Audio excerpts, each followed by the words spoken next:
नमस्कार। मेरा नाम है रवि। आपका स्वागत करता हूं अर्थवर्धन चैनल में।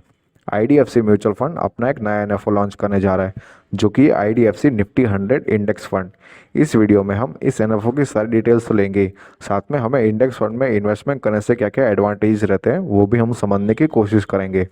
ये एनएफओ 7 फरवरी को ओपन हो जाएगा और 18 फरवरी को क्लोज हो जाएगा। इंडेक्स फंड में इन्वेस्टमेंट करने से हमें क्या क्या बेनिफिट्स रहते हैं, पहले हम वो समझते हैं। इस फंड में इन्वेस्टमेंट करना बहुत ही सिंपल रहता है। आप म्यूचुअल फंड की साइट में जाकर इस फंड में डायरेक्टली इन्वेस्टमेंट कर सकते हो। ये फंड वेल डाइवर्सिफाइड रहता है, मतलब इस फंड में अलग अलग सेक्टर के लीडिंग स्टॉक्स को शामिल किया जाता है। इंडेक्स फंड बहुत ही अफोर्डेबल रहता है। आप मिनिमम टोकन अमाउंट पे करके इंडेक्स फंड में इन्वेस्टमेंट स्टार्ट कर सकते हो। इंडेक्स फंड बहुत ही लो कॉस्ट रहता है, मतलब इस फंड में एक्सपेंस रेशियो और एग्जिट लोड बहुत ही कम रहता है। अब इस फंड में कौन इन्वेस्टमेंट कर सकता है वो हम समझते हैं।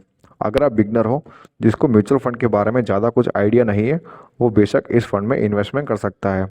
अगर कोई इन्फॉर्म्ड पर्सन है, मतलब जिसको म्यूचुअल फंड के बारे में थोड़ा बहुत आइडिया है, वो भी इस फंड में इन्वेस्टमेंट कर सकता है। अगर कोई एक्सपीरियंस्ड पर्सन है और अपने पोर्टफोलियो को डाइवर्सिफाई करना चाहता है, तो इस फंड में इन्वेस्टमेंट कर सकता है। और ये फंड लार्ज कैप कैटेगरी का होने के कारण रिटायर पर्सन भी इस फंड में इन्वेस्टमेंट कर सकते हैं। निफ्टी 100 इंडेक्स में कौन कौन से सेक्टर शामिल है और उनका वेटेड एवरेज कितना है, वो आप अपने स्क्रीन में देख सकते हो। जैसे कि फाइनेंशियल सर्विसेज का वेटेड एवरेज है 33.3%, कंज्यूमर का 17.4%, आईटी सेक्टर का 16.7%, एनर्जी सेक्टर का 11.2%, कमोडिटी सेक्टर का 8.2%, हेल्थ केयर सेक्टर का 4.7%, मैन्युफैक्चरिंग सेक्टर का 3.3%, यूटिलिटी सेक्टर का 2.5%, टेलीकम्युनिकेशन सेक्टर का 2%, सर्विस सेक्टर का 0.8%।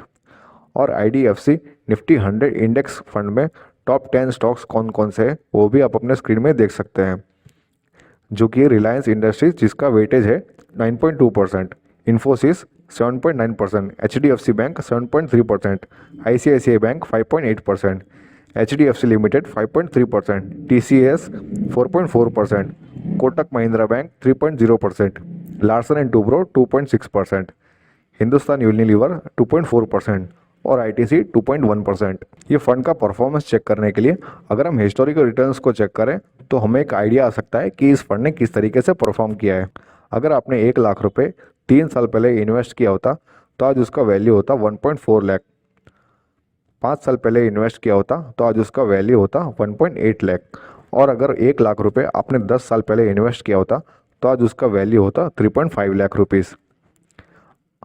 अगर अगर एसआईपी के तौर पर बात करें, अगर आपने 10,000 रुपीज़ पर मंथ की एसआईपी स्टार्ट करी होती तो 1 साल में आपका इन्वेस्टेड अमाउंट होता 1.2 लाख और आपका रिटर्न होता 1.34 लाख। 3 साल में इन्वेस्टेड अमाउंट होता 3.6 लाख और आपका रिटर्न होता 5.19 लाख। 5 साल में इन्वेस्टेड अमाउंट होता 6 लाख और आपका रिटर्न होता 9.46 लाख। और अगर आपने 10,000 रुपीज़ पर मंथ की एसआईपी 10 साल पहले स्टार्ट करी होती तो इन्वेस्टेड अमाउंट होता 12 लाख और आपका रिटर्न होता 26.88 लाख रुपीज़। अब हमें इंडेक्स फंड में इन्वेस्टमेंट करने से क्या क्या एडवांटेजेस मिलते हैं वो हम समझते हैं। इंडेक्स फंड में एक्सपेंस रेशियो बहुत ही कम रहता है। ये मार्केट के लीडर स्टॉक्स को शामिल करता है। इस फंड में वॉलेटिलिटी बहुत ही कम रहती है और इस फंड में एग्जिट लोड और एक्सपेंस रेशियो भी बहुत ही कम रहता है। इस फंड में लॉन्ग टर्म में हाई रिटर्न्स मिलने की संभावना ज़्यादा रहती है और इस फंड में अपने सेक्टर के लीडर स्टॉक्स को शामिल किया जाता है। अगर इस एनएफओ की बात करें तो ये एनएफओ 7 फरवरी को ओपन हो जाएगा और 18 फरवरी को क्लोज हो जाएगा। इस फंड का बेंचमार्क रहेगा निफ्टी 100 टीआरआई और एग्जिट लोड नील रहेगा। ये एक ओपन एंडेड फंड रहेगा, मतलब आप इस फंड में कभी भी अपने पैसों को इन्वेस्ट कर सकते हो और कभी भी अपने पैसों को रिडीम कर सकते हो। ये फंड रेगुलर और डायरेक्ट दोनों ही मोड में अवेलेबल रहेगा। इस फंड में ग्रोथ और डिविडेंड दोनों ही ऑप्शंस अवेलेबल है। अगर आपको अपना इन्वेस्टमेंट स्टार्ट करना है तो आप एसआईपी, लमसम, एसडब्ल्यूपी या स्ट्रिप चारों में से किसी भी मोड में अपना इन्वेस्टमेंट स्टार्ट कर सकते हो। अगर मिनिमम इन्वेस्टमेंट की बात करें तो 5,000 रुपीज़ के लमसम अमाउंट से आप अपना इन्वेस्टमेंट स्टार्ट कर सकते हो, या अगर आपको अपनी एसआईपी स्टार्ट करनी है तो 100 रुपीज़ पर मंथ की एसआईपी स्टार्ट करके आप अपना इन्वेस्टमेंट स्टार्ट कर सकते हो।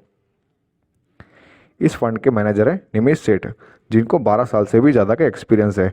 IDFC म्यूचुअल फंड को ज्वाइन करने से पहले वो Nippon India asset management company और ICICI prudential asset management company के साथ में काम कर चुके हैं। अगर इनका एजुकेशन क्वालिफिकेशन चेक करें तो इन्होंने अपना BCom कंप्लीट किया हुआ है और PGDBM इन फाइनेंस भी कंप्लीट किया हुआ है IES institute of management college से। अब मेरा क्या मानना है इस फंड के बारे में वो मैं आपको बताता हूँ। अगर आपको लॉन्ग टर्म के लिए इन्वेस्टमेंट करना है तो बेशक आप इस फंड में इन्वेस्टमेंट कर सकते हो। इस फंड में एक्सपेंस रेशियो और एग्जिट लोड दोनों ही बहुत कम रहने वाला है। अगर आपने म्यूचुअल फंड में ऑलरेडी इन्वेस्टमेंट किया हुआ है तो आप इस फंड में अपनी पोजीशन बना सकते हो और अपने पोर्टफोलियो को डाइवर्सिफाई कर सकते हो। ये एक लार्ज कैप कैटेगरी का फंड होने के कारण इसमें वॉलेटिलिटी बहुत ही कम रहती है। होप ये वीडियो आपको पसंद आया होगा। अगर ये वीडियो आपको अच्छा लगा तो लाइक करो, शेयर करो और सब्सक्राइब करो। Thank you.